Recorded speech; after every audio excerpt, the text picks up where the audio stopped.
Project था, sir उसमें थे साथ में, उसके जो नोट्स थे वो आज भी मेरे पास में हैं। एंड अब भी अगर मैं उसे जब भी खोलता हूँ तो मुझे तुरंत रिवीजन हो जाती है और मैं वापस वहीं पहुँच जाता हूँ, मेरी लर्निंग वहीं पहुँच जाती है। सो जो लोग बिना डायरी और बिना पेन के किसी भी ट्रेनिंग प्रोग्राम में बैठते हैं, मैं उन्हें मूर्ख कहता हूँ, right. So up to you what you want to become. So never go to any training without a diary and without pen. उसके बाद जैसे आप मॉल में जाते हैं तो वहाँ आप देखते हैं बेहतरीन से बेहतरीन शोरूम्स होते हैं। शोरूम में क्या होता है, बहुत सारे जिस भी चीज़ के शोरूम होते हैं वो चीज़ डिस्प्ले पर होती है। कपड़े के शोरूम में बहुत सारे कपड़े मिलेंगे, घड़ी के शोरूम में बहुत सारी घड़ियाँ मिलेंगी, है ना। गॉगल के शोरूम में बहुत सारे गॉगल्स मिलेंगे। तो ऐसे ही वहाँ डिस्प्लेज होते हैं। आप शोरूम देखते हो, कोई चीज़ अच्छी लगती है, कोई चीज़ बहुत अच्छी लगती है।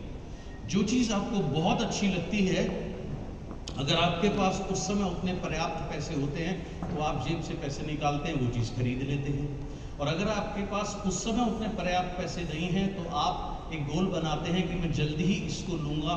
आप सेविंग्स करते हैं या कुछ जतन करते हैं जिससे आपका बजट वहाँ तक पहुँच सके, और उसके बाद जाकर आप शॉपिंग करते हैं और वो चीज़ घर से आप अपने घर ले करके आते हैं। सिंपल ऐसे ही होता है, ऐसे ही होता है। सेम वे वेस्टीज का जो मॉल है, यहाँ क्या मिलता है अब ये देखते हैं। वेस्टीज के मॉल में भी कुछ प्रोडक्ट्स आपको मिलते हैं। भाई ये काम नहीं कर रहा, प्लीज देखिए जी। वेस्टीज के मॉल में के कुछ प्रोडक्ट हैं। एक आप जानते हैं फिजिकल प्रोडक्ट तो वो तो है ही हैं, लेकिन उनके भी जो सुप्रीम प्रोडक्ट हैं जो दिखते नहीं हैं लेकिन अल्टीमेट प्रोडक्ट ये हैं। तो पहला प्रोडक्ट है फ्रीडम ऑफ इनकम। उसके बाद ट्रैवल, एक एक करके पहले देख लेता हूँ। कार, हाउस, हाउस के बाद में फ्रीडम ऑफ वर्क, रिकग्निशन के बाद में education for children, something for parents, something for society and बहुत सारी चीज़ें हैं। सो ये कुछ प्रोडक्ट्स हैं वेस्टीज मॉल के। सबसे पहले बात करते हैं फ्रीडम ऑफ इनकम की। अगर कोई व्यक्ति एक नॉर्मल जॉब करता है, उसकी सैलरी एज्यूमिंग 50,000 रुपये है, तो क्या वो ये सोच सकता है कि 6 महीने बाद या 1 साल के बाद में वो 2 लाख रुपए या 3 लाख रुपए या 4 लाख रुपए पे पहुंच जाए मंथली पे? नहीं, क्योंकि उसको पता है ये संभव नहीं है, धीरे धीरे ही वहाँ पे पहुंचेगा। तो 50 से अगर उसकी ईयर एंड के बाद में उसकी सैलरी अगर 60 या 70 भी हो जाए तो ये भी एक अच्छी ग्रोथ मानी जाती है as far as the jobs are concern या the incentive raise is concern. But इस बिजनेस में कौन डिसाइड करता है कि आपको कितनी इनकम चाहिए? कोई डिसाइड नहीं करता, आप डिसाइड करते हो आपको कितनी इनकम चाहिए। जैसे जब मैं पहली बार वेस्टीज में आया था 2008 में, मैंने अपना पहला लक्ष्य रखा था प्ले टू विन गोल कि मुझे 2 लाख रुपए महीने पे पहुंचना है।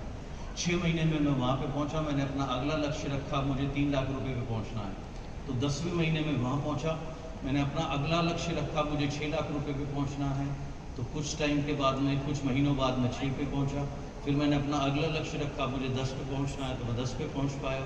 उसके बाद मैंने अगला लक्ष्य रखा मुझे 20 लाख रुपए पहुंचना है, मैं 20 लाख रुपए पे पहुंचा 2011 के अंदर में। 20 के बाद में फिर मैंने अपना लक्ष्य रखा 30 लाख रुपए महीने पे पहुंचना है, तो वहाँ पहुंचे। 30 के बाद में 40, 40 के बाद में 50, 50 के बाद मैंने कहा 10 कर। आप टारगेट करते हैं 1 करोड़ रुपया। तो ये किसी ने डिसाइड नहीं किया, ये मैंने डिसाइड किया था। तो ये फ्रीडम आपको ये बिजनेस देता है कि आप डिसाइड करें कि व्हाट इनकम इंस्पायर्स यू, आपका गोल, कौन सा गोल आपको इंस्पायर करता है। ठीक है। सो ये फ्रीडम ऑफ इनकम आप अपने हिसाब से चुन सकते हैं, लेकिन हाँ चुनिए स्टेप बाय स्टेप। मैं आपको ये ज़रूर कहूँगा, don't directly think about 50 lakh रुपए अगर आपने अभी शुरू किया है। थिंक फर्स्ट 10,000 रुपये, 10 पे पहुँचे, नेक्स्ट गोल रखिए 50,000 रुपये। Once you reach 50 then take it to 1 lakh.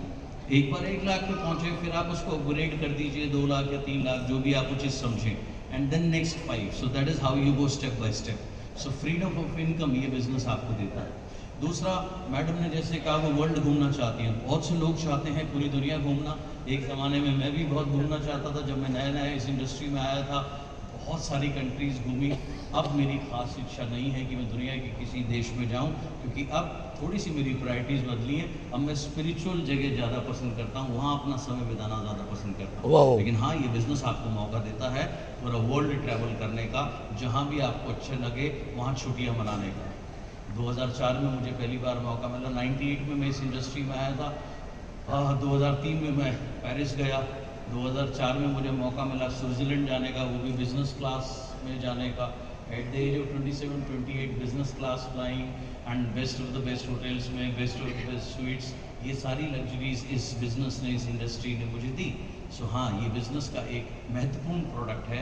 ये आपको ट्रैवल करने का मौका देता है, दुनिया घूमने का मौका देता है, दुनिया देखने का मौका देता है और बहुत सारे शानदार अनुभव देता है। उसके बाद कार,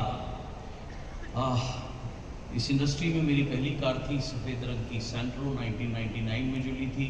उसके बाद में स्कोडा कार खरीदी और वेस्टीज में आने के बाद में मर्सिडीज़ के बाद में वॉल्वो के बाद में मिड साइज़ बहुत सारी कारें, एंड बहुत समय ये सिलसिला चलता रहा, तो आज भी है। सो सेम ये बिज़नेस आपको भी मौका देता है अपनी मनपसंद कार चूज़ करने का। जैसे कल मैं पहली बार लोकेश जी की गाड़ी में बैठा, बहुत शानदार उन्होंने कार ली, बहुत अच्छा lighting system, very fantastic car. So ये बिज़नेस आपको एक लग्जरी कार ओन करने का मौका देता है। जैसे हमारे यहाँ कुछ रिस्पेक्टेड लीडर्स बैठे हैं, सामने में राजीव जी को देख पा रहा हूँ, गिरी जी को देख पा रहा हूँ। तो जैसे राजीव जी ऑडी चलाते हैं, तो एक first class luxury car, right, या फरजाना जी भी एक लग्जरी कार इनके पास में है, आई थिंक ऑडी ही है ना जी।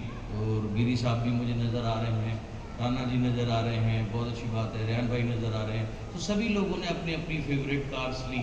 तो ये बिज़नेस आपको भी मौका देता है अपनी मनपसंद वाहन चुनने का और उसको एंजॉय करने का। उसके बाद रिकग्निशन, जी हाँ, ये बिज़नेस आपको कमाल की इज्जत दिलाता है, ना सिर्फ अपने शहर में, अपने राज्य में, पूरे हिंदुस्तान में और हिंदुस्तान के बाहर भी। आज प्रभु कृपा से पूरे वर्ल्ड में नेटवर्क है, चाहे वो बांग्लादेश हो, फिलीपींस हो, वहाँ भी जब जाते हैं तो इतना ही प्यार मिलता है, और नेपाल हो या कहीं पे भी हो। तो ये बिज़नेस आपको एक इंटरनेशनली रिकग्निशन या इज़्ज़त दिलाता है, जो कि एक बहुत लोगों को बहुत अच्छा लगता है। अच्छा सभी को लगता है जब आपको रिकग्निशन मिलती है, लेकिन ये बिज़नेस आपको हर जगह रिकग्निशन भी दिलाता है। सो ये भी एक प्रोडक्ट है। एजुकेशन फॉर चिल्ड्रन, जैसे मैंने कहा, बहुत से लोग चाहते हैं अपने बच्चों को बेहतर एजुकेशन देना, बहुत से लोग नहीं, सभी लोग चाहते हैं अपने बच्चों को बेहतर शिक्षा देना, उच्च शिक्षा देना, जो भी वो बनना चाहें उसमें सहयोग करना। तो ये बिज़नेस आपको ये मौका भी देता है। पेरेंट्स के लिए आप कुछ कर पाएँ, देश के लिए कुछ कर पाएँ। जब इस बिज़नेस में आप सफल होते हैं, सफल होने से पहले जब आपकी कोई इनकम नहीं होती, तब तो आप इनकम टैक्स भी नहीं देते, क्योंकि इनकम ही नहीं है तो इनकम टैक्स कैसे देंगे। लेकिन जब आप अच्छा पैसा अर्न करते हैं, आपकी अच्छी इनकम होती है, तो आप डायरेक्टली टैक्स पे करते हैं। जो भी आप वेस्टीज से प्रोडक्ट खरीदते हैं, वेस्टीज उसके ऊपर गवर्नमेंट को टैक्सेस देती है। सो डायरेक्ट और इनडायरेक्ट आप दोनों रूप में आप टैक्सेस देते हैं। इन टैक्स के पैसे से देश में सड़क बनती है, आर्मी को सैलरी मिलती है, यानी हमारे देश की प्रगति होती है। तो आप देश की प्रगति में भी एक महत्वपूर्ण योगदान देते हैं। सो ये कुछ प्रोडक्ट्स हैं जो ये बिज़नेस आपको मौका देता है अर्न करने का, राइट। आपको क्या चीज़ इसमें अपील करती है वो डिसाइड आपने करना है, ठीक है। जैसे मॉल में हम जाते हैं, जो चीज़ हमें अच्छी लगती है हम क्या करते हैं, उसके दाम चुकाते हैं, वो चीज़ हमें मिल जाती है। तो ये सब चीज़ भी आपके लिए उपलब्ध है, लेकिन फ्री में उपलब्ध नहीं है। आपको क्या करना है, इसके दाम चुकाने हैं। यू हैव टू पे द प्राइस फॉर इट। अब वो प्राइस क्या है, आगे चल के वो मैं आपसे ज़रूर शेयर करूँगा। बहुत स्लो है यार ये, तू ही पकड़ ले, मैं तेरे को ही बोल दूंगा, तू ही कर दूंगा। तेरी सुनता है, मेरी सुनता नहीं है। Without, okay, so pay the price, buy whatever you want to buy. Without self discipline, self employed is destined for suicide. आपने देखा होगा जब कहीं पर भी आप फॉर्म भरते हैं तो लिखा होता है कॉलम कि आपकी कमाई का जरिया क्या है, आप किस कैटेगरी में आते हैं, सैलरीड में आते हैं, बिजनेस में आते हैं, या सेल्फ एम्प्लॉयड की कैटेगरी में आते हैं। तो अगर आप देखें जितने डॉक्टर्स होते हैं, चार्टर्ड अकाउंटेंट्स होते हैं, लॉयर्स होते हैं, जो अपनी प्रैक्टिस करते हैं, वो सेल्फ एम्प्लॉयमेंट की कैटेगरी में आते हैं। तो हम लोग भी सेल्फ एम्प्लॉयमेंट की कैटेगरी में आते हैं, यानी हमने स्वयं को स्वरोजगार दे रखा है। ओके, नाउ सेल्फ एम्प्लॉयड आदमी जो है, अगर उसके अंदर सेल्फ डिसिप्लिन नहीं है तो वो बिल्कुल ऐसा है, वो उसकी सुसाइड निश्चित है, यानी उसकी आत्महत्या निश्चित है, उसकी हत्या होगी, बिल्कुल निश्चित है, और वो हत्या कोई और नहीं करेगा, वो खुद कर लेगा। ठीक है, यानी कि इस बिजनेस में जब हम सेल्फ एम्प्लॉयड कैटेगरी में हैं तो बहुत इंपॉर्टेंट है सेल्फ डिसिप्लिन के साथ काम करना, क्योंकि यहाँ पर कोई डंडा नहीं होता।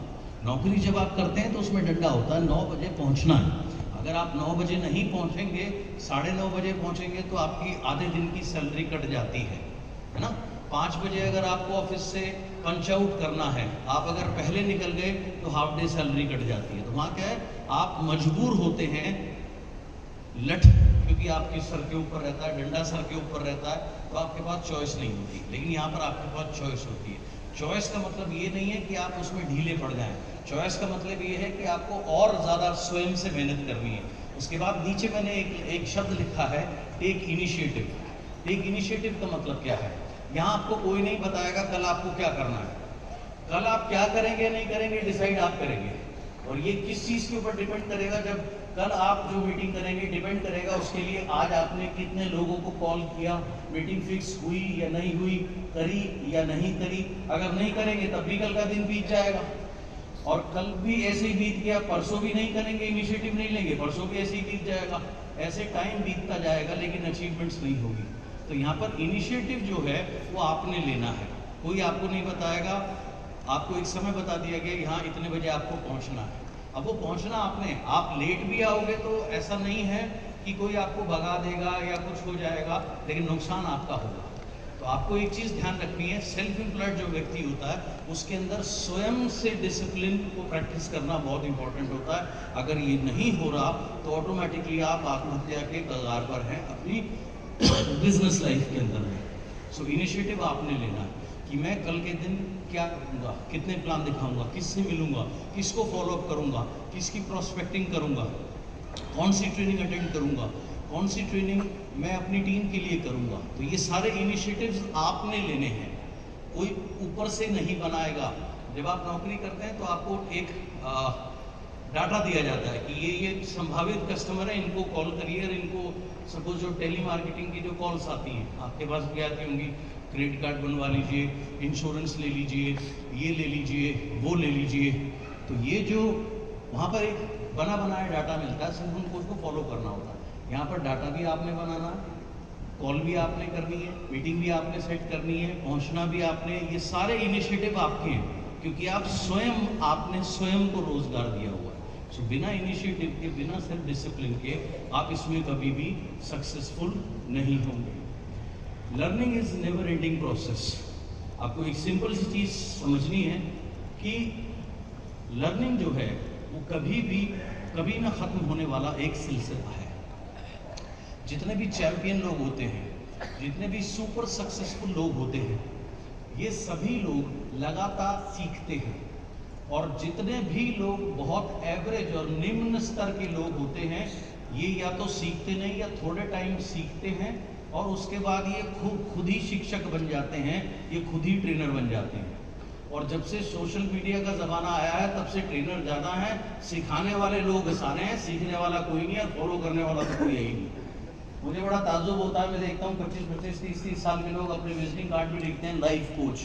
तुम्हें किसने अथॉरिटी दी, तुम लाइफ कोच कैसे बन सकते हो?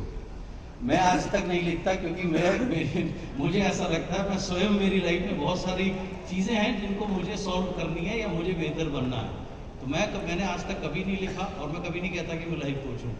और जिन्होंने मेरा 1% भी अचीव नहीं किया वो लाइफ कोच बने घूम रहे हैं। भगवान ही जाने वो कैसे कोच है, और जो उनसे कोचिंग लेगा उनका क्या भविष्य, वो तो अंधकार में है। आजकल क्या देखिए, इंफॉर्मेशन एज है, तो हर कोई कहीं से भी कोई भी कुछ सुन लेता है। और कोई कोट अच्छा सुन लिया, अब क्या करना है, कट पेस्ट ही तो करना है, उसकी जगह अपनी फोटो लगानी है, नेता की तरह हाथ जोड़ के फोटो खिंचा दी है और एप्लीकेशन लगा दिया। तो ये सारी चीज़ें जो हैं ये आपको दूर करती हैं सफलता से। क्या चीज़ आपको सफलता दिलाएगी? लगातार सीखना, लगातार अपने को इम्प्रूव करना और जो सीखा उसको अप्लाई करना। 90% लोग हमारी इंडस्ट्री में जब किसी सेशन में जाते हैं वो उनका ध्यान सीखने में नहीं होता, उनका ध्यान सिर्फ इसी चीज़ में होता है, ये जो बोल रहा है स्लाइड की कॉपी कैसे मिल जाए, इसको मैं कैसे करूं, इसको मैं कैसे सिखाऊं अपने लोगों को। सिखाने का अधिकार केवल उसको है जो खुद फॉलो करता हो, जो खुद फॉलो नहीं करता उसे सिखाने का कोई अधिकार नहीं है। और ऐसे लोगों से जो सीखे, बस मैं उनके लिए मेरे पास कोई शब्द है नहीं, मैं बोलना नहीं चाहता, आप खुद समझ लीजिए, ठीक है। सो कभी भी सिंपल सी चीज़ है, अगर आपको ग्रो करना है, आपको लगातार अपने को इम्प्रूव करना है, आपको लगातार अपने को इम्प्रूव करना है। आप सिर्फ अपने को इम्प्रूव करते चलिए, आपके पेचेक इम्प्रूव होते जाएंगे। आप अपने को बेहतर करते जाइए, आपका बीवीपी भी बेहतर होता जाएगा, आपका पेचेक बेहतर होता जाएगा, आपका घर बेहतर होता जाएगा, आपकी गाड़ी बेहतर होती जाएगी, आपकी ऑटोमेटिकली तरक्की होती जाएगी। सारा ध्यान रखिए सीखने में, फॉलो करने में, सीखने में, फॉलो करने में। ये दो चीज़ें बहुत बहुत बहुत इंपॉर्टेंट है। आप सीखेंगे नहीं, सफल नहीं होंगे। सीख के घर जाके सो जाएंगे, फिर सफल नहीं होंगे। जो सीखा है उसे अप्लाई करना है, अप्लाई करे बिना आप सफल नहीं हो सकते। जिसे गाड़ी चलानी नहीं आती उसे भी पता है ब्रेक दबाने से गाड़ी रुकती है, लेकिन जानने से गाड़ी नहीं रुकती, उसके लिए ब्रेक दबाने पड़ते हैं। तो ये सिंपल सी चीज़ आपको अंडरस्टैंड करनी है। एंड जापान का एक वर्ड है जो मैंने यहाँ पर लिया है, कैनी। इस फिलॉसफी को फॉलो करके 1945 में जापान के ऊपर, मेरे बात तो छोटा सा देश है, 2 जगह बम गिरे, हिरोशिमा और नागासाकी के अंदर में। सब कुछ तबाह हो गया, सब कुछ तबाह हो गया।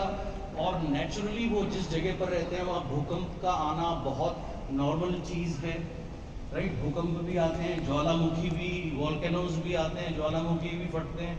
तो ये उनकी जोग्राफिकल कंडीशंस हैं। लेकिन उसके बावजूद भी उस छोटे से देश ने इतनी तरक्की करी, क्यों?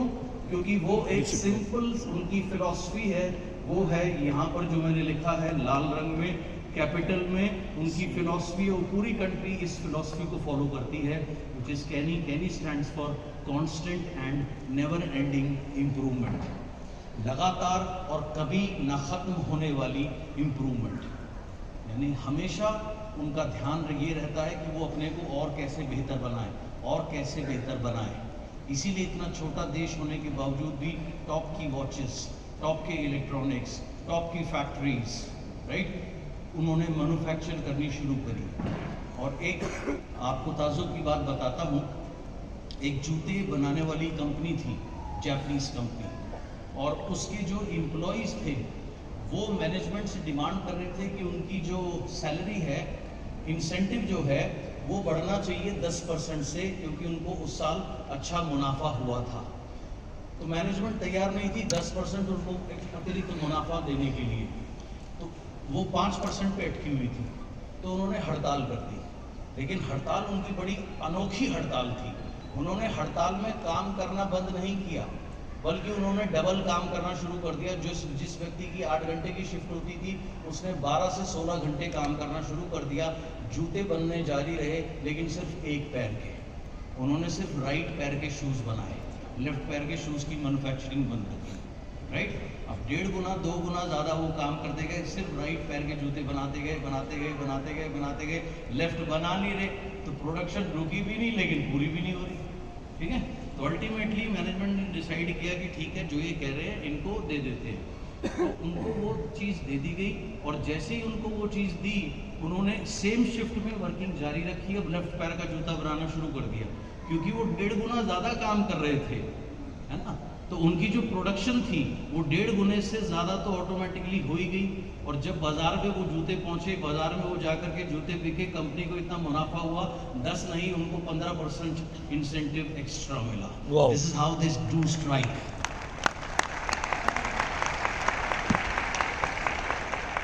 और अगर यही हिंदुस्तान होता, और स्पेशली अगर कलकत्ता होता, तो बंगाली बैठ जाता है चौल बेना, और वो सारा काम ही बंद कर देता, है ना।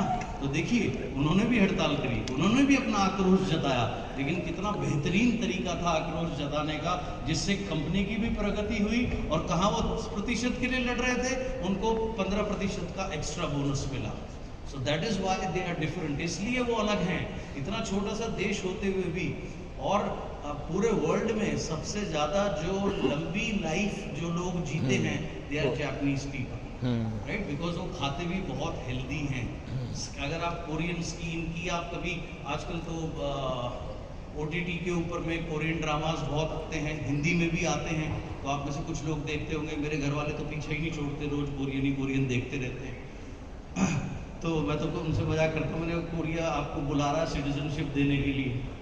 तो अगर आप उनकी स्किन भी देखें तो बड़ी फ्लॉलेस उनकी स्किन होती है, बड़ी टाइट। उनकी स्किन से देखने से उनकी उम्र का भी अंदाजा नहीं लग पाता, बस दैट इज हाउ वो लगातार अपने को इम्प्रूवमेंट करने में लगे रहते हैं, बिजनेस में, पर्सनल लाइफ में, हर एक चीज़ में।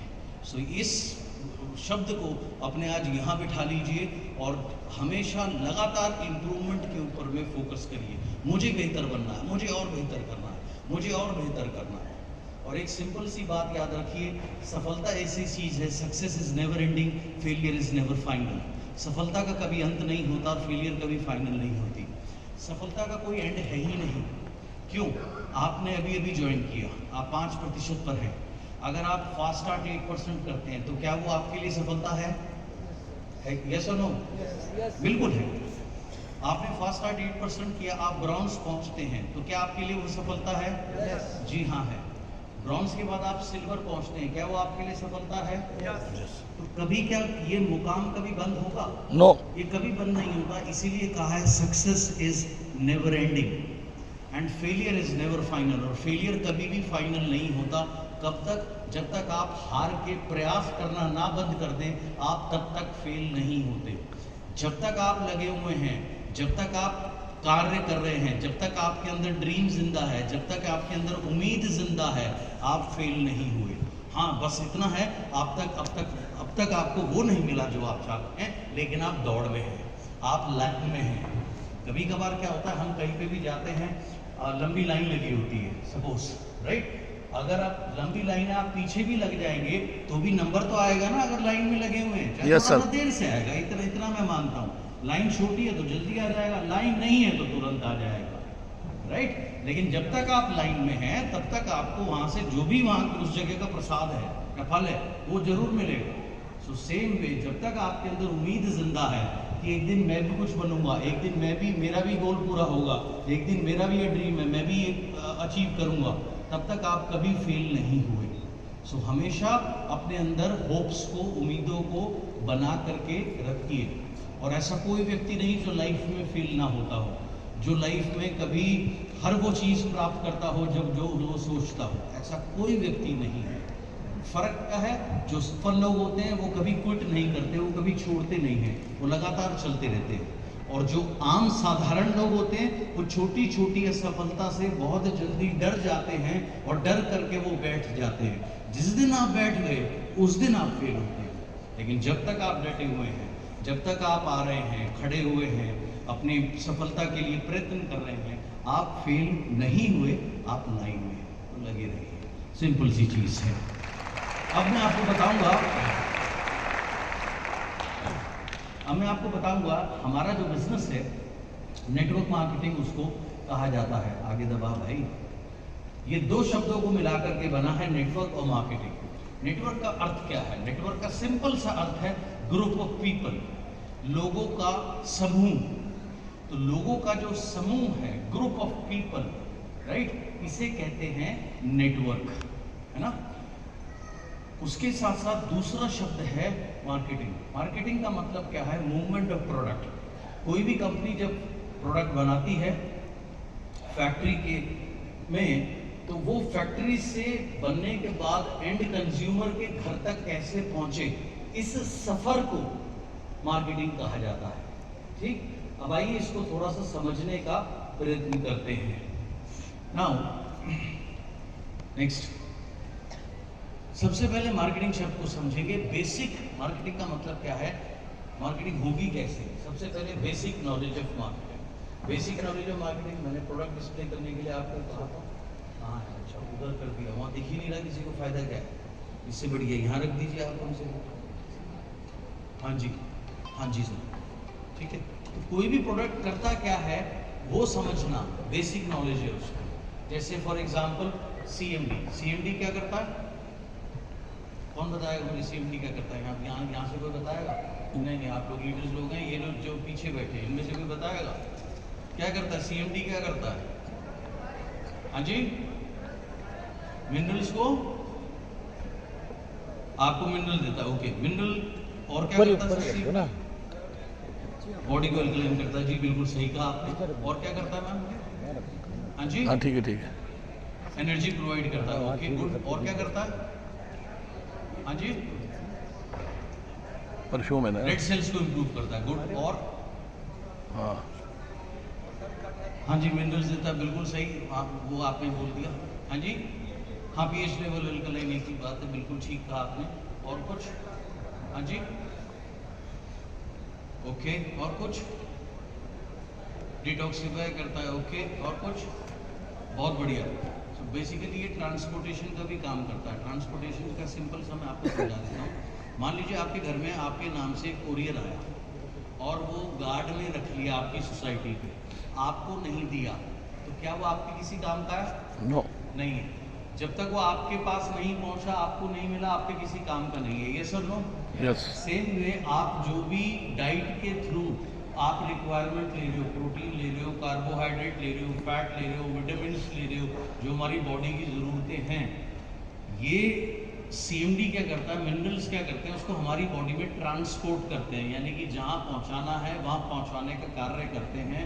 ये भी इसका एक महत्वपूर्ण रोल है, राइट। तो ये बेसिक नॉलेज है, ये ठीक है कि ये प्रोडक्ट है, ये करता है। Same way, okay let's flex के बारे में बात करते हैं। फ्लेक्स क्या करता है? फ्लेक्स क्या करता है? ओमेगा 3 ओमेगा 6 देता है। नसों को पतला करता है? जी, पतला नहीं करता था, लचीला। जी जी, यानी कि आपकी जो वेन्स होती हैं, नर्व्स होती हैं, वेनली वेन्स, उसमें जो ब्लॉकेजेस आ जाती हैं उसको हटाने का कार्य करता है, ताकि सुचारू रूप से ब्लड फ्लो हेल्दीली आपकी बॉडी में फ्लो होता रहे। ये मुख्य काम करता है, ठीक है, राइट। ओमेगा 3 आपके ब्रेन के लिए भी बहुत इंपॉर्टेंट है। गुड कोलेस्ट्रॉल को बढ़ाने का कार्य करता है आपकी बॉडी के अंदर में, मुख्य रूप से ये कार्य करता है, आपको एनर्जाइज भी करता है, ठीक। तो ये कुछ बेसिक नॉलेज है। तो मार्केटिंग तभी हो सकती है जब आपको बेसिक नॉलेज हो प्रोडक्ट की। उसके बाद 100% यूज़र इनका उपयोग करना शुरू कीजिए, राइट, इसका इस्तेमाल करना शुरू कीजिए, ताकि आप इन फायदों को खुद देख पाएँ। उसके बाद प्रोडक्ट की डिटेल नॉलेज लेना, लिटरेचर के थ्रू, वीडियोस के थ्रू।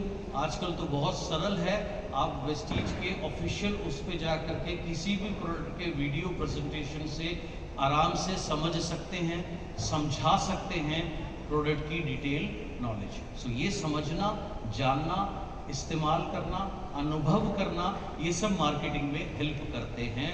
ये है मार्केटिंग वाले पार्ट का हिस्सा। अब मैं चलता हूँ दूसरा पार्ट, नेटवर्क, यानी ग्रुप ऑफ पीपल बनाना। अब ये प्रोडक्ट बहुत कमाल के हैं, बिल्कुल हैं, लेकिन पैसा कैसे आएगा? सिंपल, जब आपके ग्रुप में जितना ज़्यादा वॉल्यूम होगा उतना ज़्यादा पैसा आता है। ज़्यादा वॉल्यूम कब होगा? जब आपके नेटवर्क में ज़्यादा लोग होंगे, ज़्यादा प्रोडक्ट का इस्तेमाल होगा, राइट, यूज़ करेंगे, शेयर करेंगे, हाई वॉल्यूम जनरेट होगी, उससे आपको पैसा मिलता है।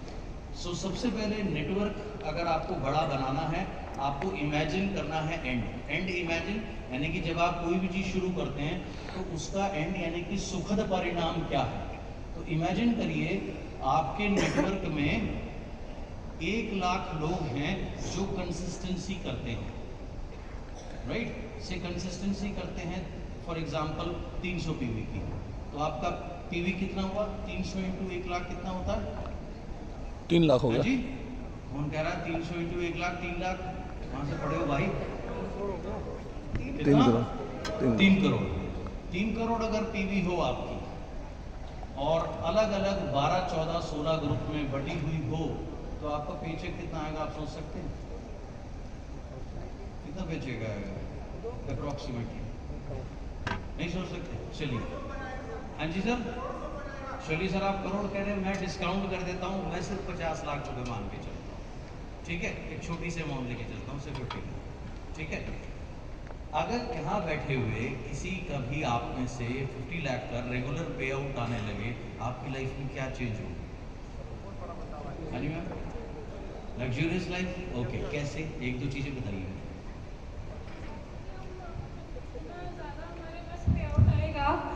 जो हमारी मतलब नॉर्मल लाइफ होगी वो बिल्कुल चेंज हो जाएगी।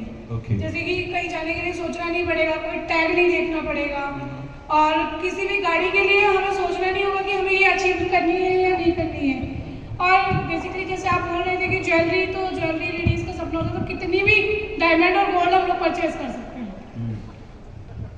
तो यही मेरी लग्जरियस लाइफ होगी। एक नौकर भी रख लेना जो आप खरीदते चलो उसको उठाता हुआ चलने के लिए, ठीक है? बहुत बढ़िया, सही कहा आपने। और कोई शेयर करेगा? हाँ जी सर, जी माइक ले लीजिए sir. Thank you sir. Rais sir, sir अगर हमारे पास 50 लाख से चेक होगा, एक तो मैं अपनी फैमिली में जो मम्मी पापा हैं उनके और भाई बहन हैं, तो उनके लिए मैं जो सोच रखा मेरा सपना है कि उनको अच्छी लग्जरी लाइफ देना, जैसे कि उनको अच्छा घर देना, उनकी जैसा हमारे धर्म में हज के लिए जाते हैं हज पे लेके जाना, और जो मेरे भाई बहन हैं उनको भी लग्जरी अपने जैसा मकान बना के देना। अभी एक नॉर्मल फैमिली से बिलोंग करते हैं, हमारा मकान की कीमत लगभग 5 करोड़ की, तीनों भाई के मकान की कीमत हो। अगर गाड़ियों की बात करूँ तो लगभग 1 करोड़ से ऊपर की गाड़ी मेरी अपनी पर्सनल यूज के लिए हो।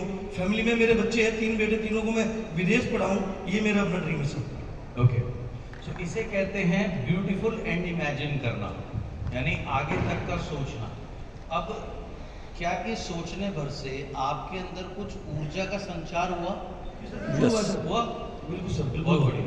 तो ये ऊर्जा का संचार के लिए क्या आपके कोई पैसे खर्चने पड़े अभी फिलहाल? नो सर, बिल्कुल कोई नहीं ना, बिल्कुल मुफ्त है ना जी बिल्कुल। तो ये आपकी स्वतंत्रता है, अगर सोचेंगे नहीं तो होगा नहीं। ठीक, आज से आपको क्या लगता है 30 साल पहले भी यहाँ पर ये बिल्डिंग होगी? क्या होगा यहाँ पर आज से 30 साल पहले? खाली ग्राउंड। खाली ग्राउंड, बिल्कुल सही कहा आपने सर। ये खाली ग्राउंड हुआ करता था, यहाँ झाड़ जंकार उगा करते थे, और यहाँ बीच में जगह वगैरह साफ करके बच्चे रबड़ की गेंद से खेला करते थे। क्रिकेट खेलते थे सर यहाँ पे। आज आप देखिए यहाँ एक खूबसूरत ऑडिटोरियम पर पूरा स्पोर्ट्स मैं खुद ही कॉम्प्लेक्स खेलता था बना यहाँ हुआ पर। है। बिल्कुल इसी जगह क्रिकेट खेलिए सर किसी ने तो इसको इमेजिन किया होगा। जी सर, किसी का सपना होगा फिर। बिल्कुल होगा सर, इमेजिन किया। इमेजिन करने के बाद में, क्योंकि ये सारा गवर्नमेंट के अंडर में आता है, तो एनीवे प्लानिंग किसी न किसी ने तो बनाई। वो प्लानिंग गई अप्रूव होने के लिए, अप्रूव हुई, अप्रूव होने के बाद काम शुरू हुआ। सालों तक यहाँ धूल मिट्टियाँ उड़ती रही, गड्ढे खुदते रहे, सब कुछ होता रहा, लेकिन आज परिणाम दूसरा है। जी करेक्ट है? बिल्कुल सर। तो ऐसे ही नेटवर्क के बारे में जब भी सोचें तो आपको ऑटोमेटिकली उसका एंड सोच करके चलना है कि जब मेरे इतना बड़ा नेटवर्क होगा, इतनी बड़ी पीवी होगी, तो क्या होगा? सर जाग जाओ।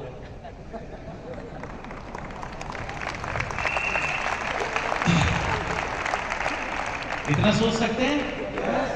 विराजिए सर, मेरा कोई इरादा नहीं आपको खड़े करने का, आप आराम से विराजिए। तो हमेशा एंड इमेजिन कीजिए। और एनीवे हम बहुत सारी चीजें इमेजिन करते हैं, लेकिन नेगेटिव चीजों को इमेजिन करने के लिए हमें कोई प्रयत्न नहीं करना पड़ता। हमारी बचपन से कंडीशनिंग ऑटोमेटिकली हो रखी है। ठीक है, पढ़ ले नहीं तो फेल हो जाएगा। ठीक है, अगर फेल हो गया स्कूल वाले स्कूल से निकाल देंगे, फिर जिंदगी भर ढाबे पे बर्तन मांजिए, कोई तकलीफ नहीं है। बचपन से हमने इतनी बार ये सुना है, वो बिना सोचे भी इमेजिन कर लेते हैं। वो भी तो एक ख्याल ही तो है, वो भी तो एक कल्पना ही तो है। जब वो एक कल्पना हो सकती है, मैं भी आपको ये कह रहा हूँ, आप कल्पना करिए, लेकिन एक पॉजिटिव कल्पना कीजिए बस। तो पॉजिटिव कल्पना आपके अंदर एक अद्भुत ऊर्जा का संचार करती है, और हर एक कार्य को करने के लिए ऊर्जा चाहिए होती है। हर एक कार्य को करने के लिए, अगर नाम लेना है उसके लिए भी तो ऊर्जा चाहिए ना मेरे भाई। अगर आपको व्रत रखना है तो उसके लिए भी तो ऊर्जा चाहिए ना। बीमार हो जाओगे तो कैसे रखोगे? उसके लिए भी तो ताकत चाहिए ना। तो जब आप एंड इमेजिन करते हो, एक खूबसूरत एंड इमेजिन करते हो, तो एक अद्भुत ऊर्जा का संचार आपके अंदर से होता है। उसके बाद अब ये चीज रियलिटी में कैसे कन्वर्ट होगी, अब वो सीख लेते हैं। सिंपल बेसिक्स है। एक लिस्ट बनाइए, जितने भी लोगों को आप जानते हैं उनकी आपने एक लिस्ट बनानी है। लिस्ट बनानी है, जितने आपके फ्रेंड्स हैं, रिलेटिव्स हैं, नेबर्स हैं, एसोसिएट्स हैं, टीचर्स रहे हैं, किसी से आप कहीं पे भी मिले, एक रजिस्टर बनाइए सिर्फ इस बिजनेस के लिए, और उसको आप उनका नाम वहाँ पर लिखना शुरू कर दीजिए, name along with the contact number. और जब मैंने इस इंडस्ट्री में सीखना शुरू किया था 1998 में, तो मुझे सिखाया गया था कि इसको कहते हैं मेमोरी जॉगर। मेमोरी यानी कि याददाश्त। जॉगिंग समझते हैं? क्या होती है जॉगिंग? दौड़ना, धीरे धीरे दौड़ना, यानी लगातार धीरे धीरे दौड़ना। तो आपकी मेमोरी को ये धीरे धीरे आपकी सफलता की तरफ दौड़ाना शुरू करता है। ठीक है। अच्छा, एक चीज़ आपको मैं और बताऊंगा, आप मेरी कितनी भी बकवास सुन लें, मेरी कोई बकवास सुनने से आप सफल नहीं होंगे जब तक आप उसे अप्लाई ना करें। अगर अप्लाई करेंगे तो मेरी गारंटी है आप सफल होगे, और अप्लाई नहीं करोगे तो मेरी गारंटी है आप असफल रहोगे। ठीक है, चॉइस आपकी है।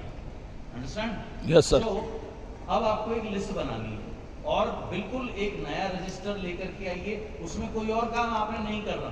आपने देखा एक बनिए को, वो बनिया अपने तिजोरी में एक बही खाता रखता है, उस पर स्वास्तिक का निशान बनाता है सिंदूर से, उसके नीचे लिखता है शुभ लाभ, है ना। रोज उसकी अगरबत्ती करता है, उसकी इज्जत से पूजा करता है, तब जाकर वो एक उसके धन प्रोसेस का एक सिस्टम है, एक पार्ट है। तो ऐसे ही यहाँ पर भी आपको यही काम करना है। लेकिन टेक्नोलॉजी ने हमें बहुत निकम्मा भी बनाया है। हम लिस्ट नहीं बनाते, हम क्या कहते हैं, सबके नंबर मेरे मोबाइल में हैं। आधे लोगों को ये नहीं पता होता कौन सा नाम किस नाम से सेव कर रखा है ना। एक एक नाम को 3-3 बार सेव कर देते हैं, अब वो याद आता ही नहीं, क्योंकि उसमें तो जो आप प्रेस करोगे वही तो निकलेगा, जब आप प्रेस नहीं करोगे वो कैसे आएगा। लेकिन रजिस्टर में अगर नाम लिखे हुए हैं तो आपको कुछ भी याद नहीं करना, रजिस्टर अपने आप बोलेगा। पुरानी कहावत है, मेरी नानी कहती थी, पहले लिख फिर दे, हिसाब किताब की बात है ये, पहले लिख अगर फिर दे, भूल हो तो कागज से ले। यानी पहले लिखो फिर दो, अगर कोई भी भूल हो तो कागज बता देगा यहाँ पर ये चीज़ की कमी, तो उसको लिखना शुरू कर दीजिए। ठीक है। सो एक लिस्ट बनानी है। कितने लोग बनाएंगे ईमानदारी से इस लिस्ट को? हम तो बना ही रहे हैं। बहुत बढ़िया। दूसरी चीज, लिस्ट को लगातार अपडेट करना है। क्यों? क्योंकि हर समय हमें नित्य नए लोग मिलते रहते हैं। आप कहीं होटल में जाते हैं, आपको कहीं कोई व्यक्ति मिलता है, आप कहीं ट्रेन में जाते हैं, बस में जाते हैं, तो आपको लोग मिलते रहते हैं, तो उनका नाम अपनी लिस्ट में अपडेट करते रहिए। ओके, ये दूसरी कंडीशन है। तीसरी कंडीशन इसमें है डोंट प्री जज। प्री जज मतलब समय से पहले आपने किसी को जज नहीं करना। क्या जज नहीं करना? जैसे कई लोग क्या है, लिस्ट बनाई 30 लोगों की, बस आप 30 ही लोगों को जानते नहीं, सर जानता था औरों को, मैंने उनके नाम लिखे हैं जो भी करेंगे। मुझे कैसे पता भाई कौन करेगा कौन नहीं करेगा? तुम्हारे पास अगर कोई ऐसा यंत्र है जो तुम्हें बता सकता हो, पहले से ही तुम्हें आभास हो जाता हो, तुम इतने ज्ञानी हो कि तुम्हें पता लग जाता हो कौन करेगा कौन नहीं करेगा, तो वाली साहब भी गए हैं, मैं अभी उनको फोन कर दूंगा, वो यंत्र मेरे को दे देना, कम से कम 10 करोड़ रुपए मैं आपको दिलवा दूंगा उस यंत्र के। ये मेरी गारंटी है, अगर आपके पास कोई ऐसा यंत्र है तो। ठीक है, पूरी दुनिया आपके पीछे घूमेगी ऐसे यंत्र को खरीदने के लिए। तो आप किसी के ब्याह पर आप डिसीजन नहीं ले सकते, किसको क्या बात समझ में आएगी नहीं आएगी आपको नहीं पता। और हो सकता है एक व्यक्ति महामूर्ख हो, मैं तो ये भी मानता हूँ, ठीक है, लेकिन वो महामूर्ख आदमी के जरिए कोई आपको गिरी साहब जैसा व्यक्ति मिल सकता है, कोई आपको रेहान खान जैसा व्यक्ति मिल सकता है, कोई आपको राजीव जी जैसे व्यक्ति मिल सकते हैं, कोई पटेल जी जैसे व्यक्ति मिल सकते हैं। तो होने तो मूर्ख, मेरे को क्या लेना देना, वो मूर्ख भी किसी न किसी को तो जानता है ना।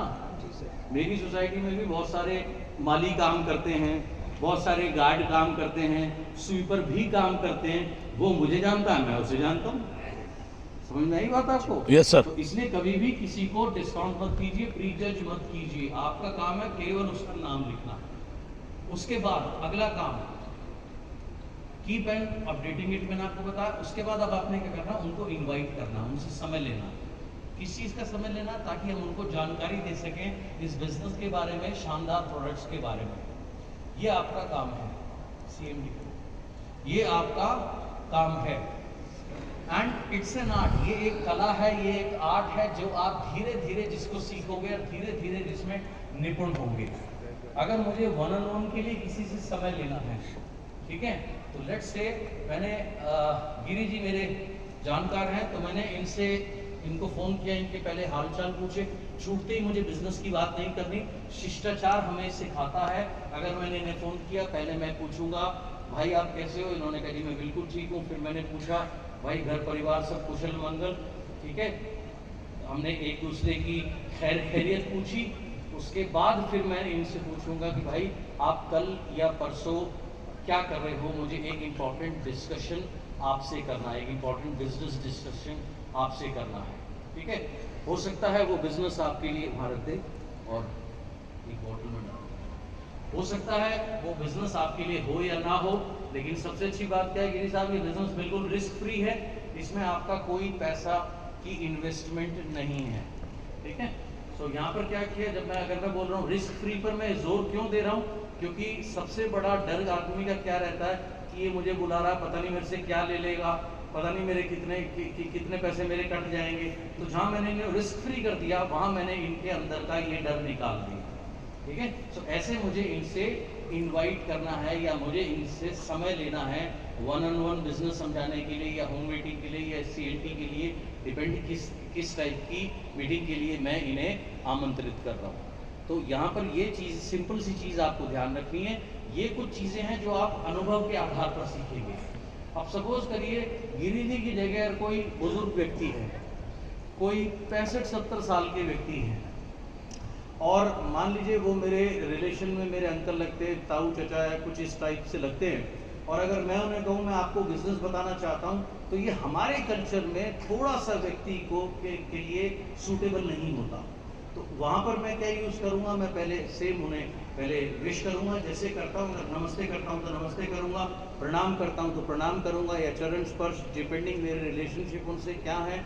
उसके बाद घर में सबका हालचाल पूछने के बाद मैं कहूँगा कि चाचा जी मुझे आपकी आवश्यकता थी, एक विशेष बिजनेस है, मुझे क्योंकि जानकारी नहीं, आप मेरे से ज़्यादा अनुभवी हैं, मैं चाहता हूँ वो बिजनेस आप मेरे साथ देखें और थोड़ा मुझे गाइड करें, आपके उस बारे में क्या विचार रहेंगे। बहुत बढ़िया। तो यहाँ पर मैंने क्या किया, उनको थोड़ा सा बड़ा, उनको इज्जत भी दी जो डिजर्व भी करते हैं, बीइंग माय बड़े, और यहाँ पर मैंने उनकी ईगो हर्ट नहीं करी, नहीं तो हो सकता है वो सोचे कि कल लड़का मेरे सामने पैदा हुआ, ये मुझे क्या सिखाएगा। सही बात है। तो ये कुछ चीज़ें हैं जो हमें हमारे कल्चर के हिसाब से ढालनी पड़ती है, ये चीज़ें हम धीरे धीरे करते करते अपने अनुभव से सीखेंगे। अगर मैं अभी अपनी पिच के ऊपर में जाऊँ तो आप देखिए ये कुछ पिच यहाँ पे मैंने लिखी है। जैसे मैंने कहा डायरेक्ट अप्रोच, डायरेक्ट अप्रोच को कहती है I want to discuss business with you, मैं आपके साथ एक बिजनेस डिस्कस करना चाहता हूँ। ये जनरली हम अपने हम उम्र के लोगों के साथ में या 2, 4, 5 साल ऊपर नीचे या छोटे लोगों के साथ में हम इस पिच का उपयोग करते हैं, डायरेक्ट अप्रोच, या जिनसे हमारी ज़्यादा रिलेशनशिप नहीं होते, कि मैं एक बिजनेस आपसे डिस्कस करना चाहता हूँ।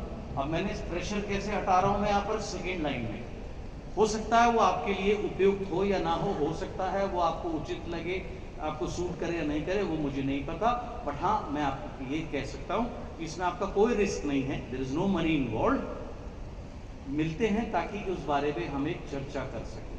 तो ये सिंपल डायरेक्ट बिजनेस अप्रोच है। सेकेंड पिच अगर आप देखें, ये रिलेटेड विद प्रोडक्ट है। I want to discuss about, suppose अगर मुझे पता है कि राजीव जी हेल्थ कॉन्शियस हैं, तो मैं सिंपल इनसे पूछूंगा कि पहले मैंने जनरल बात करी, दुआ सलाम करी, घर में सबका हालचाल पूछा, उसके बाद मैंने कहा राजीव भाई एक बहुत मैं कुछ आपसे हेल्थ प्रोडक्ट्स के बारे में या हेल्थ के बारे में कुछ डिस्कस करना चाहूँगा। कुछ बहुत अच्छे हेल्थ प्रोडक्ट्स की मुझे जानकारी मिली है जो मैं आपके साथ डिस्कस करना चाहूँगा, तो हम कब बैठ सकते हैं। पहले मैंने पूछ लिया आप कल या परसों क्या कर रहे हैं। जब ये मुझे कहते हैं कोई खास नहीं या नॉर्मल है, सपोज अगर उन्होंने पहले बोल दिया कि कल तो मैं फॉर एग्जांपल राजस्थान जा रहा हूँ, तो मैं पूछूंगा भाई आप वापस कब आओगे। सपोज वो कहते हैं फ्राइडे को, मैंने कहा ओके, अब यहाँ पर 2 चीज़ हो सकती है, तो फ्राइडे आने के बाद में आपका क्या शेड्यूल है, सैटरडे संडे। अगर वो बोलते हैं नॉर्मल है, मैंने कहा ठीक है, तो सैटरडे या संडे में से मैं आपके साथ बैठना चाहूँगा, मैं आपके साथ में कुछ वंडरफुल हेल्थ प्रोडक्ट एंड उसके बेनिफिट्स डिस्कस करना चाहूँगा जो कि बिल्कुल रिस्क फ्री हैं और बहुत अमेजिंग प्रोडक्ट है। तो यहाँ पर मैं इनसे रिगार्डिंग प्रोडक्ट बात कर रहा हूँ या मैं प्रोडक्ट को आगे लेकर के बात कर रहा हूँ। और अगर मुझे किसी महिला की अप्रोच करनी है तो हो सकता है मैं ब्यूटी प्रोडक्ट के ऊपर मैं बात करूँ कि कुछ बहुत ही शानदार वंडरफुल ब्यूटीफुल प्रोडक्ट्स हैं जो आपको बहुत, आपकी स्किन को बहुत ग्लोइंग बनाते हैं और आपको बहुत खूबसूरत बनाते हैं एंड आपके लिए बहुत अच्छे रहेंगे, वो मैं आपसे डिस्कस करना चाहूँगा। इसमें कोई भी रिस्क नहीं है और एक अच्छी अपॉर्चुनिटी है। तो हम कब बैठ के बात करें, कल या परसों। तो ये यहाँ पे मैंने प्रोडक्ट आगे रख दिया। अगर किसी का हो सकता है फार्मिंग बैकग्राउंड है तो मैं एग्रीकल्चर प्रोडक्ट को रख करके बात कर सकता हूँ कि कुछ बहुत ही बेहतरीन एग्रीकल्चर प्रोडक्ट हैं जो पैदावार को बढ़ाते हैं, खेती के खर्चों को कम करते हैं और उनका कोई साइड इफेक्ट नहीं है और पैदावार बहुत हेल्दी भी होती है और ज़्यादा भी होती है। तो इस बारे में मैं आपसे चर्चा करना चाहूँगा। तो यहाँ पर मैं अपने प्रोडक्ट को आगे रख करके बात करी, ठीक है। सेम अगर स्लिमिंग रेंज के ऊपर मैं बात करूँगा तो मैं कहूँगा कि कुछ बहुत ही वंडरफुल प्रोडक्ट्स हैं जो वेट मैनेज करने में बहुत उपयोगी हैं और बहुत सारे उसके हेल्थ बेनिफिट्स हैं। बहुत लोगों ने अपने वेट को इफेक्टिवली मैनेज किया विद एनर्जी। सो उसके लिए मैं आपसे मिलना चाहूँगा। सो ये सिंपल कुछ टेक्निक्स हैं, डायरेक्ट अप्रोच जिसको कहा जाता है। नेक्स्ट में अगर हम चलें, और जैसे मैंने कहा ये आप धीरे धीरे इस पर बार बार आपने ध्यान रखना है रिस्क फ्री का, ताकि सामने वाले व्यक्ति के सामने से प्रेशर हट जाए कि इसमें कोई रिस्क नहीं है, यानी मैं कहीं दंडा नहीं जाऊंगा, कोई मुझे 2 लाख रुपए या 3 लाख रुपए के प्रोडक्ट नहीं खरीदने हैं, ठीक। तो ऐसा कुछ नहीं है, ताकि आदमी रिलैक्स होकर के, कंफर्टेबल होकर के बैठे और सुने। अदरवाइज वो आ भी गया, अगर उसके दिमाग में ये रहेगी पता नहीं कितने पैसे मांगेगा, पता नहीं कितने पैसे मांगेगा, तो आधा ध्यान तो उसका वहाँ रहेगा, तो वो मेरी बात सही से नहीं समझ पाएगा। तो मुझे उसको पहले रिस्क फ्री करना है, ये चीज़ मुझे उसके दिमाग में डालनी है। There is no risk involved, there is no money involved. उसके बाद सवाल, अगर कोई व्यक्ति सवाल पूछता है क्या ये टैम वे जैसा है, तो मैं हाँ या ना नहीं बोलूँगा। मेरा सिंपल सा आंसर होगा क्या आप ऐसा कुछ करना चाहेंगे। अगर वो व्यक्ति कहेगा नहीं, तो मैं कहूँगा आप निश्चित रहिए, ऐसा कुछ नहीं है जैसा आप सोच रहे हैं, मैं आपसे डिस्कस करूँगा, ठीक है। अगर वो व्यक्ति कहता है क्या ये चेन बनाने का सिस्टम है, तो भी मेरा इसका उत्तर वही रहेगा, क्या आप ऐसा कुछ करना चाहेंगे। अगर वो व्यक्ति बोलता नहीं, तो मैंने कहा कोई बात नहीं, आप निश्चिंत रहिए, नथिंग लाइक दैट, बैठ कर बात करते हैं एंड एक टी एंड कॉफ़ी के ऊपर बात करेंगे। आपको सूट करे वेल एंड गुड, नहीं करे नो प्रॉब्लम, ठीक है। मुझे उसको हर तरीके से रिलैक्स करना है, और ये ताकि वो इंकरेज हो कि वो एक ओपन माइंड से मेरे साथ बैठे। यहाँ पर मेरा पर्पस सिर्फ इतना है। और ये जैसे मैंने कहा, ये चीज़ आप करना शुरू कीजिए, अनुभव के साथ आप धीरे धीरे इसमें निपुण होते जाएंगे। जैसे कोई भी कार्य को हम बार बार करके उसमें निपुण होते हैं, तो ऐसे ही हम स्लोली इसमें भी निपुणता प्राप्त करेंगे। आगे चलते हैं। Before and between plan show, ये कुछ इंपॉर्टेंट चीज़ें हैं, लेकिन जिसको लोग फॉलो नहीं करते और जानते भी नहीं हैं, इसका ध्यान रखिए। सबसे पहले आइए देखते हैं इनके कुछ पॉइंट्स हैं। Seating arrangement. अभी भी जब मैं आया, मैंने देखा कुछ लोग बाहर खड़े हुए थे। मुझे बड़ा ताज्जुब हुआ, क्योंकि जो रनडाउन मेरे पास था, जो संजय जी ने मुझे बताया था कि जब मैं आया वाली साहब स्टेज पर होंगे या स्टेज से उतर चुके होंगे, तो ये लोग बाहर क्यों घूम रहे हैं। तो बाहर घूमने को कोई औचित्य नहीं है। तो जब भी आपके साथ में आपका कोई गेस्ट आए, आपको उसके साथ में बैठना है, आपको उसको छोड़कर बाहर नहीं घूमना। ये बिल्कुल ऐसे हो जाएगा जैसे मान लीजिए आपको आपके किसी खास मित्र ने एक किसी शादी में या किसी फंक्शन में बुलाया, आप सिर्फ उसको जानते हो, बाकी आप किसी को नहीं जानते, ठीक है। अब अगर वो व्यक्ति आपको अकेला छोड़ के चला जाए, तो आप वहाँ कंफर्टेबल फील करोगे या अनकंफर्टेबल फील करोगे। अनकंफर्टेबल, क्योंकि आपके लिए वो एक एनवायरनमेंट नया माहौल, दूसरा यार आप किसी को जानते नहीं हो, और वो जो आया है उसकी तो कदर कर नहीं रहा, जो आया नहीं है उसके लिए बाहर खड़ा हुआ है, कब आएगा क्या पता कब आएगा, जो आया उसकी तो इज्जत कर ले भाई पहले, ठीक है। हमेशा उसके साथ बैठना है। जब तक सेशन शुरू नहीं होता तब तक कुछ प्रोडक्ट दिखाए, वॉइस मैगजीन दिखाई, कार दिखाई, प्रोडक्ट को लेकर के बुलाया तो उस प्रोडक्ट का लिटरेचर दिखा दिया, कुछ वीडियो दिखा दिया, कुछ टेस्टिमोनियल्स उसके बारे में बता दिए, चिट चैट कर ली, जनरल बातचीत कर ली, ताकि वो व्यक्ति उस माहौल में अपने आप को ढाल सके और कंफर्टेबल हो सके। आपने साथ में बैठना। और अगर मान लीजिए आपके 2 गेस्ट हैं, तो एक को अपने लेफ्ट में बिठाइए, एक को राइट में बिठाइए, खुद बीच में बैठिए। ये चीजें आपने, ताकि वो कंफर्टेबल फील करें। मीटिंग शुरू होने से पहले अपना फोन भी साइलेंट पर करना और उनका फोन भी साइलेंट पर करवाना आपकी जिम्मेदारी है, उनको नहीं पता। तो आपने कहा भाई 45 मिनट के लिए या 1 घंटे के लिए अपना फोन साइलेंट पे आप रखेंगे, ताकि बिना डिस्टर्बेंस के जिस चीज को हम जानने के लिए यहाँ पर आए हैं वो हम अच्छे से समझेंगे, फिर मैं और आप आराम से इस बारे में चर्चा करेंगे। तो मेरी रिक्वेस्ट है, मैं भी अपना फोन देखिए साइलेंट पे कर रहा हूँ, आप भी कर लीजिए। So this is the way, ये है उचित तरीका सीटिंग अरेंजमेंट का।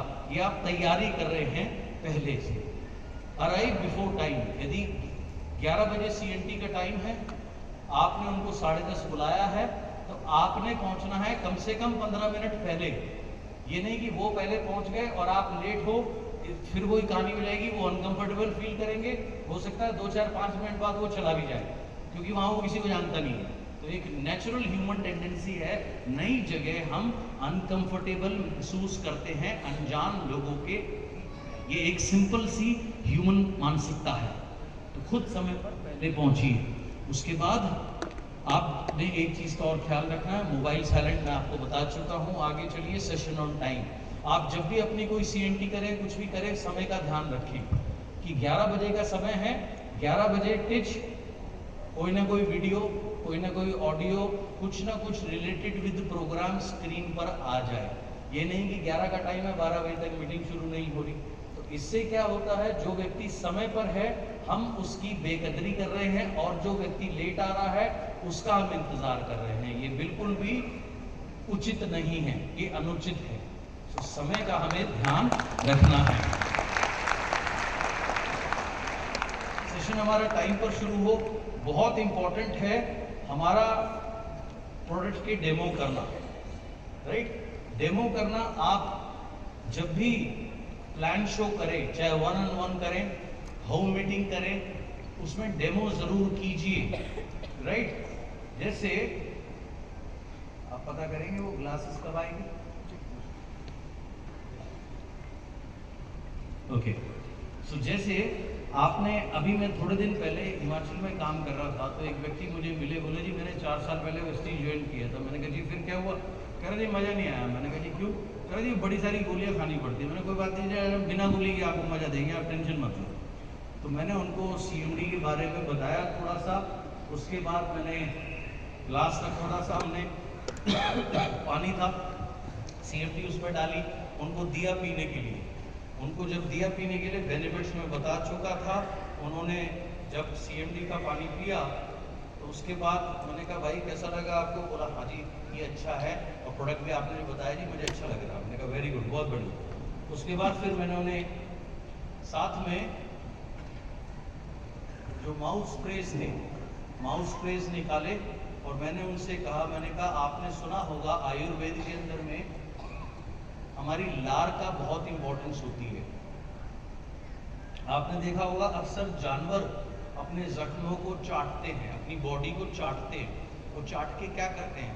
उसको ठीक करते हैं, क्योंकि लार में ऑटोमेटिक औषधि होती है। तो मैंने कहा सेम वे आप ये देखिए, ये विटामिन D का स्प्रे है, विटामिन C का स्प्रे है। कोरोना के अंदर में आपको ध्यान होगा विटामिन C के ऊपर में बहुत ज़्यादा जोर दिया जाता था, राइट? इम्यूनिटी को हाई रखने में विटामिन C का बहुत इंपॉर्टेंट रोल होता है।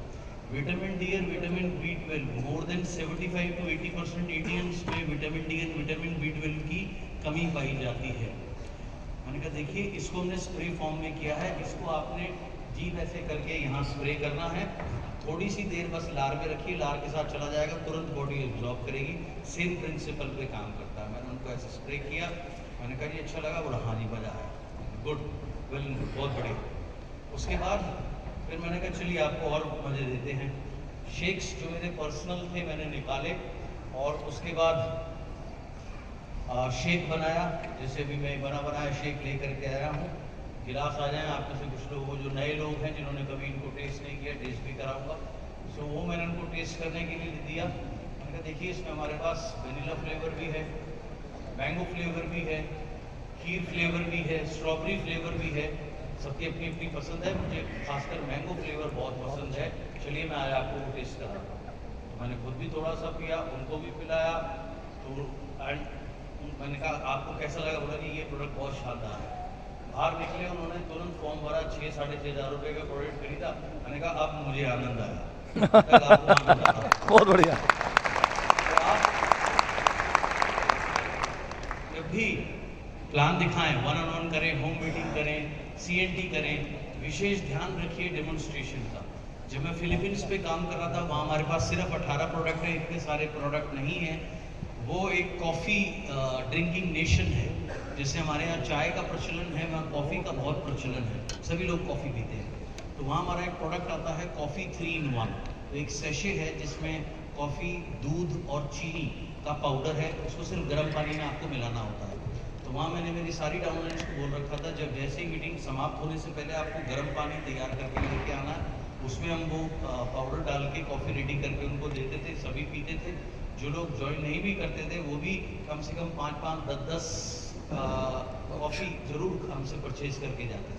तो एक प्रोफेशनल की तरीके से आपने सोचना, आप किसी व्यक्ति के प्रति अपने समय लगा रहे हैं और हमारा प्रोडक्ट फोलियो इतना बड़ा है, कोई ना कोई प्रोडक्ट तो डेफिनेटली वो ज़रूर ट्राई करने के नाते या यूज़ करने के नाते वो ज़रूर ले करके जाएँ, क्योंकि प्रोडक्ट सभी के लिए बेहतरीन तरीके से कार्य करते हैं। तो ये बहुत इंपॉर्टेंट है।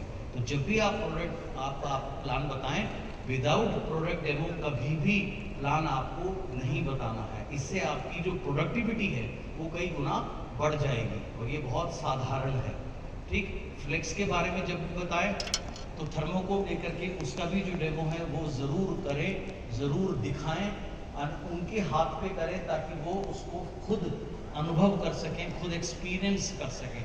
ये छोटी छोटी चीज़ हैं लेकिन ये बहुत महत्वपूर्ण रोल प्ले करती हैं आपके ग्रोथ में। और छोटी चीज़ करने से और ना करने से सफलता में बहुत बड़ा अंतर पड़ता है। डेंगू के बारे में सब जानते हैं, खतरनाक होता है ना। अगर डेंगू बिगड़ जाए तो क्या हो सकता है, वर्स्ट केस में प्लेट डाउन हो जाती है। It can lead to death also. Yes. होता कहाँ से, होता कहाँ से? मच्छर से। अब देखिए, हाथी कभी किसी को नहीं मारता, मच्छर मार देता है, छोटा सा मच्छर, है ना। उससे जब किसी को डेंगू हो जाता है, जो उसका प्रोसेस है वो ये होता है, अस्पताल में जाते हैं, एडमिट होते हैं, महीनों तक पूरी बॉडी में पेन रहता है, मसल्स में, हड्डियों में पेन रहता है, बड़ी मुश्किल होती है, बड़ी दिक्कत होती है वापस कम बैक करने में, प्लेटलेट्स वापस लेकर, कमज़ोरी बहुत ज़्यादा रहती है जब प्लेटलेट्स गिरते हैं, बहुत सारी उसके मतलब साइड इफ़ेक्ट्स बहुत ज़्यादा होते हैं। एंड छोटी सी चीज़ से होता है। तो ऐसे ही यही छोटी सी चीज़ डेमो आप अगर वैसे देखें बहुत छोटी है लेकिन बहुत महत्वपूर्ण है।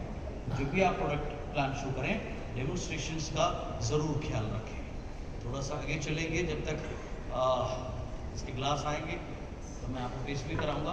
प्लान के बाद कभी भी मत पूछिए किसी से भी कैसा लगा। प्लान के बाद आपको सिंपल पूछना है, आपको क्या ज़्यादा पसंद आया, आपको क्या ज़्यादा पसंद आया, बिजनेस प्लान या बेहतरीन प्रोडक्ट।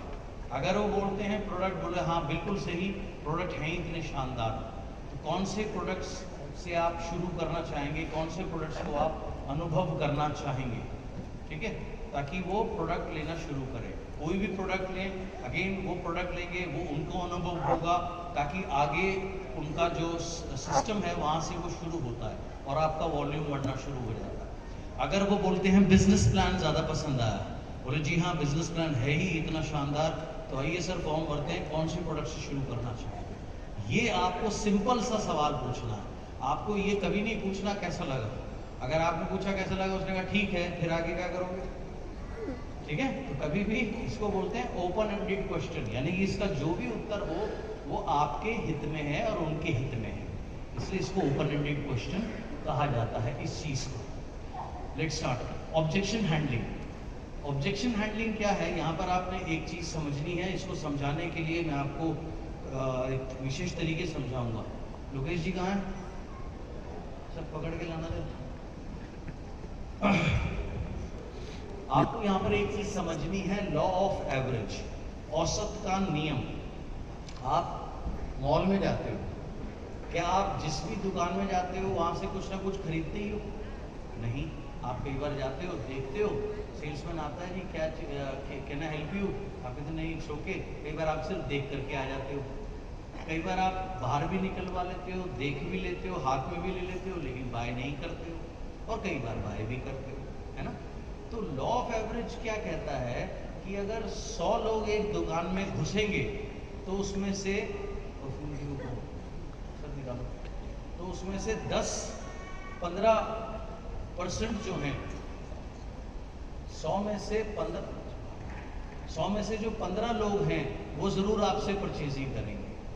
अगर 50 लोग किसी शॉप में एंटर कर रहे हैं तो आप इमेजिन कर लीजिए 7 से 8 लोग कुछ परचेज करेंगे। अगर 10 लोग कुछ एंटर कर रहे हैं तो आप इसी हिसाब से रेशियो घटा दीजिए कि लगभग एक व्यक्ति कुछ ना कुछ लेगा। अब प्रॉब्लम कहाँ है, अब कौन सी दुकान की सेल सबसे ज़्यादा होगी, जिसकी दुकान में 10 लोग एंटर कर रहे हैं दिन भर में, या जिसकी दुकान में 1000 लोग एंटर कर रहे हैं? जिसकी दुकान पे 1000 लोग एंटर कर रहे हैं ना, क्योंकि उसकी जो एवरेज है, 1000 की एवरेज उसी हिसाब से आएगी, 10 की एवरेज उसी हिसाब से आएगी। तो सिंपल सा गेम क्या है, इसे कहते हैं हिंदी में औसत का नियम। अब इसे समझने के लिए मैं आपको एक प्रैक्टिकल चीज बता पाऊंगा, इसकी स्ट्रिप्स है ना ये, हाँ बढ़िया। अब लेट्स से ये मेरी परफ्यूम की दुकान है, ठीक है।